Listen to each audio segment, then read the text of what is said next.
Welcome in, everybody, once again to the Talkin' Tide podcast on the Pigskin Podcast Network. I am Chase Goodbread, sports columnist of the Tuscaloosa News. I'm joined, as always, by Travis Reier, the longtime senior analyst at BamaOnline.com. You can catch the Talkin' Tide podcast at any of your favorite podcasting apps, as well as our web host at megaphone.com, also YouTube and Facebook pages as well, live or recorded in those places. And of course, I want to thank our sponsors as always. More on them a little bit later in the program. But thanks, of course, to Peterbrook Chocolatier of Tuscaloosa, North River Dental Associates, and DraftKings. Finally, the Twitter feed. You can catch us on Twitter at Talkin_Tide. Follow us there, and you will get instant links to all our podcasts here on Talkin' Tide. And with that, Travis, we dive right into a much-needed victory for the Alabama basketball team, knocking off Vanderbilt. Final score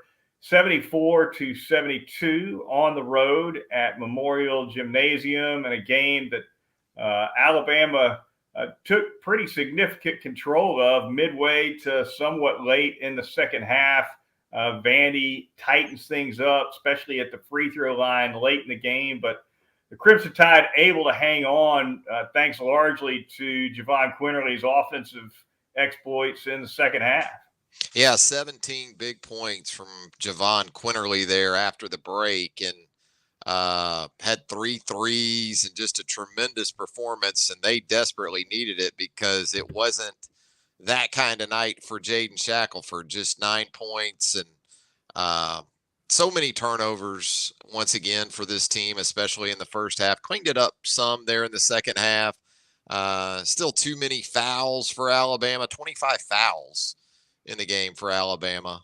9 fouls in the final 3 minutes and 58 seconds. So Scottie Pippen Jr.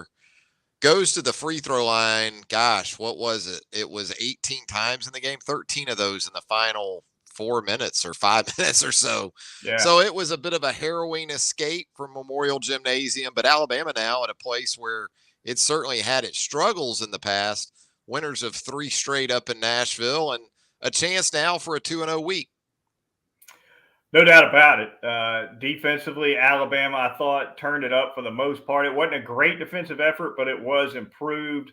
Wrote about that in the Tuscaloosa News following the game. Travis, Nate Oates commenting after the Kentucky loss over the weekend that he was going to fool around with the minutes distribution if he wasn't going to get what he wanted from the defensive end of the floor. And, of course, Javon Quinterly did not start this game. J.D. Davison did.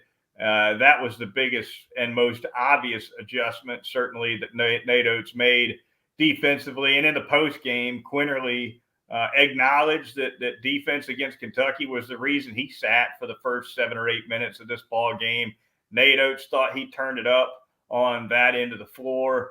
And really, I thought, even though Alabama was down 5 at the half, I felt like turnovers had a lot more to do with that than the half-court defense. And the half-court defense, they were playing above the screens instead of sagging behind them at the three-point line. And I thought overall, not just Quinterly, but all the guards did a pretty good job of at least trying to get a hand in the face of the shooters. Yeah, I think it was 21 first-half points off turnovers for Vanderbilt. So absolutely, Alabama's inability to take care of the basketball had everything to do, really a lot to do with what Vanderbilt was able to get on the other end of the floor. And yeah, I think that when you look at it in terms of energy and urgency, it seemed like about the time Quinterly started to find his scoring stroke, that's when you saw Alabama winning even more 50-50 balls and, doing a good job on the backboards and winning second chance points and winning points in the paint. And points off turnover still went to Vanderbilt, but Alabama made sure, among other things, that while Scottie Pippen Jr. got his 26, Jordan Wright limited to just 3 points. And those were the 2 guys you were worried about going into this game. That's the 1-2 punch for Vanderbilt. I wrote about it at BamaOnline.com before the game.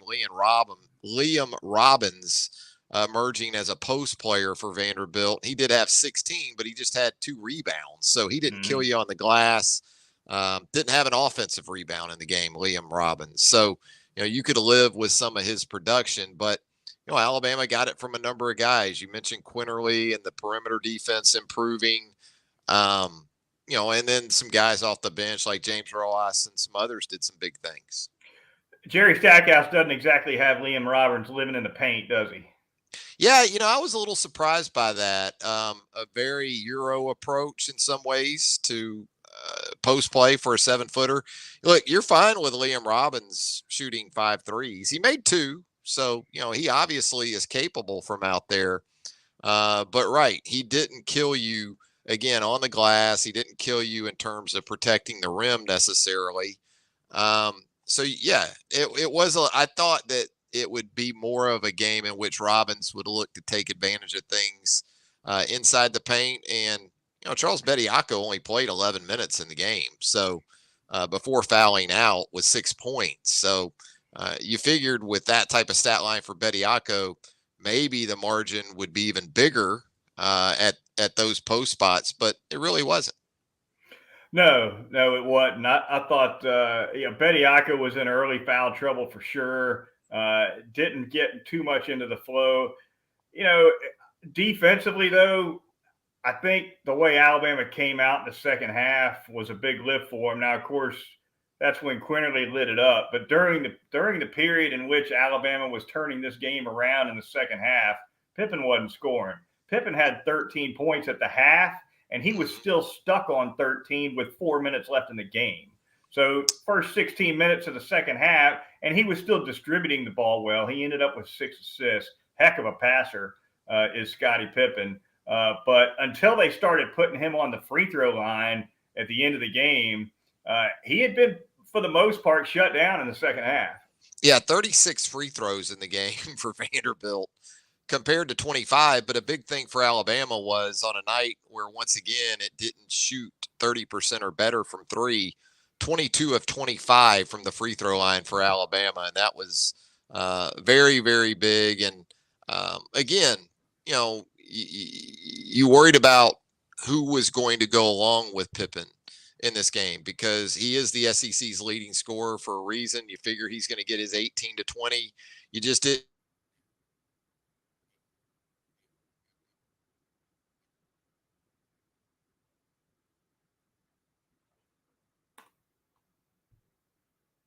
Four fouls in the game. Wright he came into the game averaging a little more than 12 per game. He had more fouls and turnovers than he had points in the game. So you can definitely win that way. Yeah, no doubt about it. Another factor in the game for sure, Travis, the ball security for Davison first half versus second half. He ended up with 5 turnovers in the game. That's way too many. He had 5 at the half. So he cleaned that up and took care of the basketball. Ends up with a double-double, 10 points, 10 rebounds. As I mentioned, one of the few times this season that he was actually in the starting lineup. And he did not take care of the basketball at all in the first half, but he stayed active on the boards. And in the second half, he was a lot more reliable. Yeah, he's a guy that you just love his mindset. It seems like he's able to put mistakes on one end behind him. Alabama has a guy or two that we know. If it maybe isn't going tremendously on the offensive end, it can seep into their defensive effort. He's not one of those guys. He doesn't always do it right, but it's not usually because of a lack of effort. So absolutely, 10 big rebounds. Noah Gurley in a start was pretty good. 11 points, 4 rebounds. And the turnovers, you said it, though, in the first half were just debilitating. And for Alabama to only be down 5 with, I think it was 12 turnovers and 11 fouls in the first half. Yeah. You felt pretty good for Alabama at that point. You did have concerns about, is Jaden going to wake up? Is maybe it Quinterly that's going to come on? With JD, you're not thinking he's going to go for 20 plus because the 3-point shot is still a little bit of a bugaboo. It wasn't the Keon Ellis we saw at Kentucky with 28 points. So I thought, though, as you said, to start the second half, Alabama did a good job of establishing the defensive mindset. And really, up until that 4-minute mark there, in the second half, it was a reversal. Vanderbilt could not take care of the basketball. Vanderbilt was fouling. So it was kind of a switch from the first half to the second. And just when you think Alabama might have a little breathing room down the stretch, here came the turnovers and the whistles once again. It got tight. There's no doubt about it. Darius Miles probably fortunate not to get a whistle late that I know Vanderbilt fans wanted against Pippen, who, by the way, is a heck of an actor. There were a couple of plays where there was contact, but there was enough of a flop there to where you're like, that whistle could come. But, it's selling it's part of the game, and Pippen can sell it. He understands that collegiate officials certainly can be manipulated, and he does a great job of it. And he doesn't just do it in terms of selling fouls and foul calls. Man, he's a real good, for an old school guy like you, he's a real good ball fake, shot fake, and shoulder fake guy. That's how he fouled out Bediako. I mean, you're 7 foot tall and you're Charles Bediako, and you got 6'3", 6'4", Scottie Pippen Jr. here. And he picks up his dribble, so he's done with that. Right. And I understand it's still a tough matchup, but right there at the rim, Charles is going to learn. Charles is going to learn that patience that you see with a guy like Walker Kessler in that situation. Shot fakes, ball fakes, head fakes, all those things, they don't impact Walker Kessler. Well, he maintains his composure and his poise, and sooner or later you're going to have to go up. And that's when he does his thing. And that's just another area of Bediako's game that will improve, and it's going to have to. Not to get on my soapbox, ... Travis. But the way the game has gone, big men, 90% of your really big bigs, they're projects coming in at the college level. Yeah, how often do you see a 6'10" plus guy come in as a freshman with polish anymore? Well, you don't. All the polish is on the guards when they come in. Yeah, it's kind of like in football, how you bring in maybe a tight end, and you got to teach them how to block now. You got to teach posts how to post up when they get to college, because it's not just Alabama that plays this threes and freeze game. It's at the high school level. It's at every level. It's certainly at the AAU level. How many AAU events do you go to where you see a 7-footer post up and the express purpose is to get him the basketball on the block with his back to the basket? You just don't see it. They're stick back guys, and they run the floor better than they used to. That's one area where you could say some of them come in more ready to go than they used to be. But in terms of, you don't even see it in the NBA, really. No. I mean, who's posting up in the NBA? No. I agree. So there was a time when you would have looked at Bediako and said, "What was this guy thinking going to Alabama?"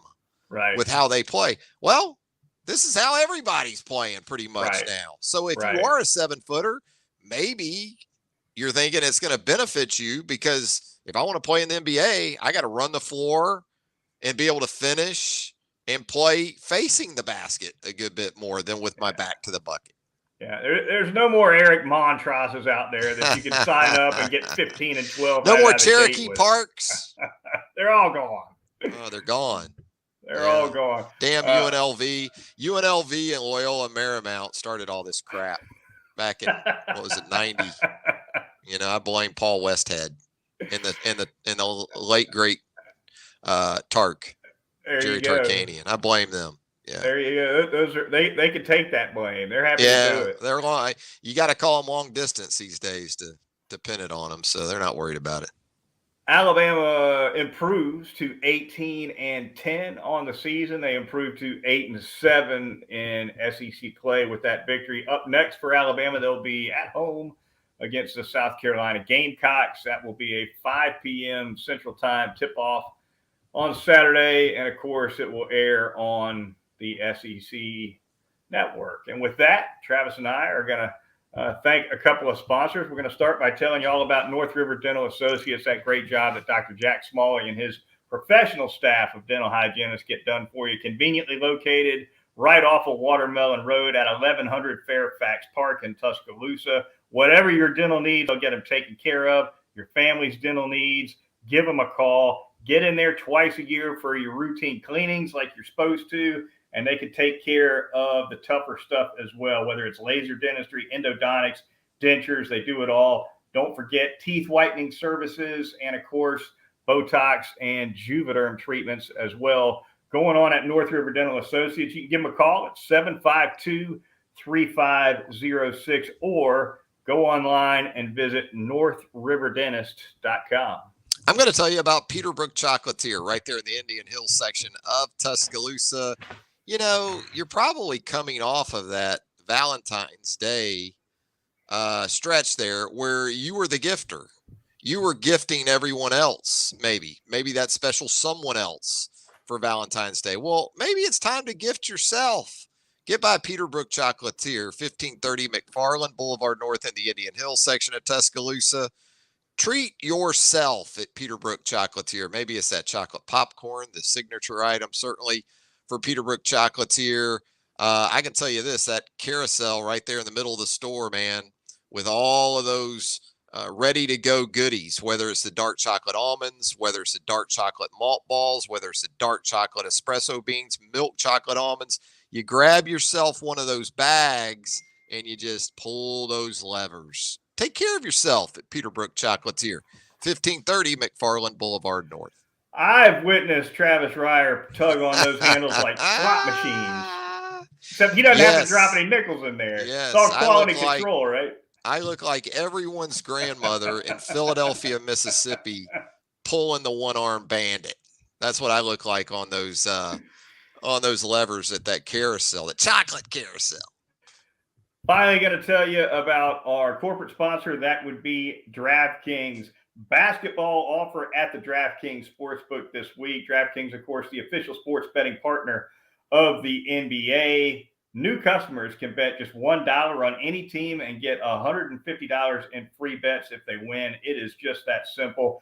Everyone can also play for huge cash prizes with DraftKings daily fantasy basketball contests. So download the DraftKings Sportsbook app now. Use promo code TPPN. That's the Pigskin Podcast Network acronym. Bet just $1 on any NBA team and get $150 in free bets if they win. That's promo code TPPN at the DraftKings Sportsbook, the official sports betting partner of the National Basketball Association. Travis, we're going to move away from basketball here and discuss the NCAA's decision to take a look-see at the one-year impact of name, image, and likeness dollars flying all around. They're going to be, as I understand it, studying certainly its impact on recruiting, but also, I believe, its impact on mental health and transfer decisions and academics. So a full panoramic look-see, Travis, at the impact here. Recruiting, I don't think is in question, is at the heart of this, though.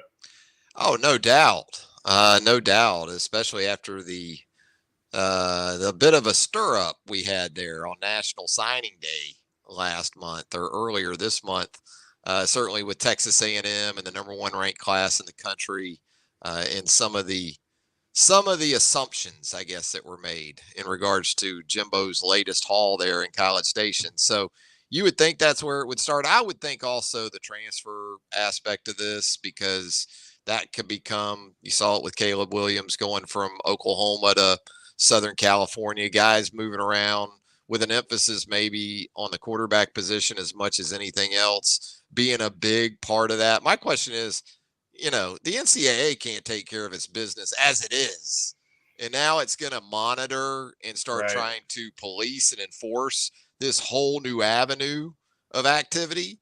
You know, the best investigation that we've seen involving collegiate athletics, or the most thorough or most revealing, I don't know if it was the best, but was by the federal government in relation to college basketball here in the last 5 years or so. I don't, I think something has to be done in terms of regulating recruiting, monitoring recruiting from that perspective. But is the NCAA really equipped in a way that it's going to be able to handle that and everything else that it struggles to manage right now? What I see, Travis, is less of an attempt for the NCAA to gather back up some control that it's lost or some authority that it's lost, and maybe more of a means of going back to Congress and making a better pitch or a better case to get a federal law in place, which is really what the NCAA's kind of wanted all along here. Yeah, I guess so. I'm going to take a wait and see approach on it all. I'm kind of always a good idea when Congress might be involved. Right, and sometimes once that toothpaste is out of the tube, it's hard to get it back in there. Yeah. So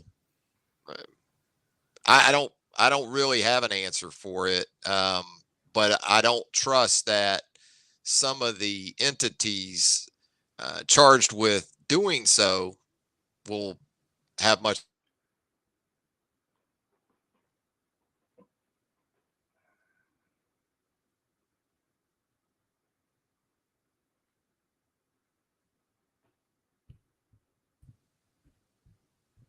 Yep. Yeah, the Wild West. There's no doubt. It's cat's out of the bag, and to some extent, I think coaches are just going to have to settle into whatever the new reality is, and they may like it, they might not like it, but they're going to have to learn to live with it. So yeah, I mean it's ever changing. It's been the case with the landscape of collegiate athletics for some time now.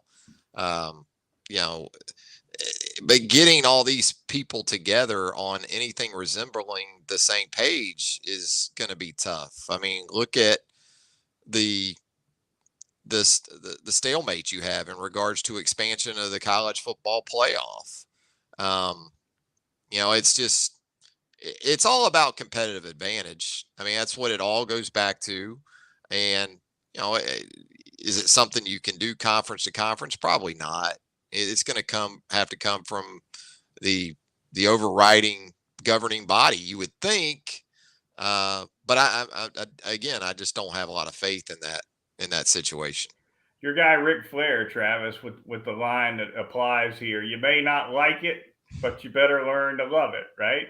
Yeah, you better. And it's about to be a period, if it isn't already. It's going to be the toughest era to be a college football coach that I can imagine in my lifetime, anyway, with all of this stuff that you're going to have to try to manage and how it's going to impact your day-to-day approach to coaching, how your interaction with 18, 19, 20-year-olds is going to go. I'll say this too, though. I also am starting to wonder, yes, the programs like Texas A&M, Texas, Alabama, Blue Bloods, are we maybe overdoing this perception that there's just so much of this NIL opportunity really out there for these guys and gals, Chase? I know initially we just figured, oh man, you know, every player on every roster among the top 25, 30 football programs, basketball programs in the country, all those guys are going to get nice deals. They're going to get six-figure deals. Have we maybe overstated that impact, or is it still too early to tell? Probably hard to. It's too early to tell, and it may always be too early to tell. It may always be impossible to tell because it's not all going to get public, right? I mean, the deals have got to be disclosed to the schools. But I guess my point is, to this point, where's really Gatorade? Where's really, say, Ford, Chevrolet? Right. I'm talking about major brands. It doesn't seem like they've just said, oh, we're in with these 18-year-olds. We trust them with our brand. See, that's a two-way thing. We've talked a lot about, if you're Bryce Young, you got to be careful who you partner with because your brand you need to protect, right? Yeah. But if you're Ford, Chevrolet, some of these national global brands, you might be a little leery to say, you know what, I'm going to jump in with this 18, 19-year-old. And as we saw with Quinn Ewers of Ohio State for a semester? Yeah. And then he's out because of the potential of transferring.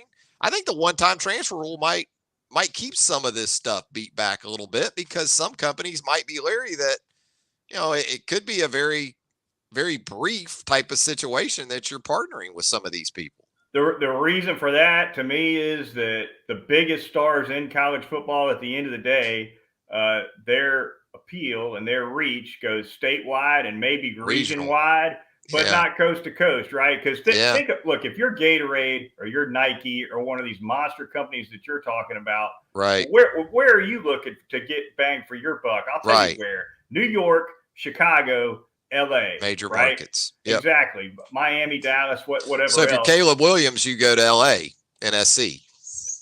Exactly. But who knows how much that's part of it. Does Caleb Williams have in New York City or Chicago? Right? Yeah.